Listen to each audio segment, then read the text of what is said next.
Hasiera batean den oso polita zirudien, familia normal bat balira bezala, baina gauzak okertzen joaten dira bapatean.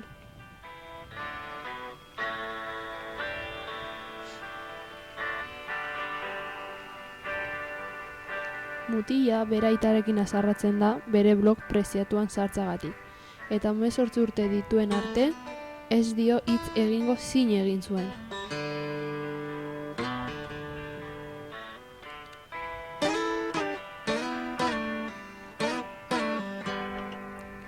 Bakarrik nagoenean, zurekin egon nahi dut. Zurekin nagoenean, bakarrik egon nahi dut. Zuen beharra dudala, nik aitortzen dut. Gorrotatzen zaituzte ala, ezin ukatu dut.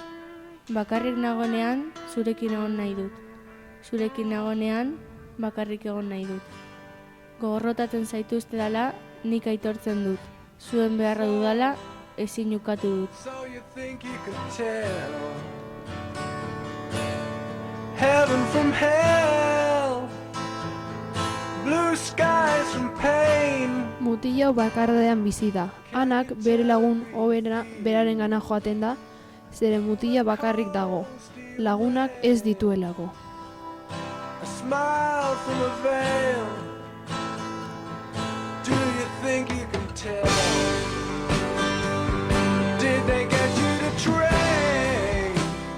Mutila pentsakor dago, zeren beraitarekin ez da hitz egiten, eta horregatik bakardadean bizi da. Bere amak aitari defendatzen dio eta. Cold comfort for change.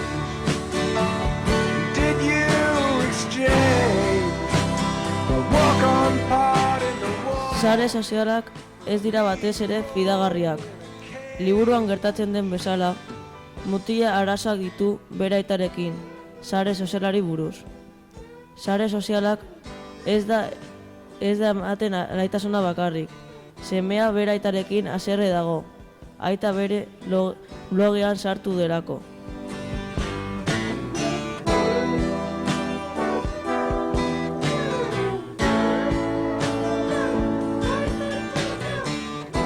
Semea aitaren konfiantza galdu du, blogari buruz. Aita bere blogara sartu delako, eta hori zaio ezer gustatu semeari.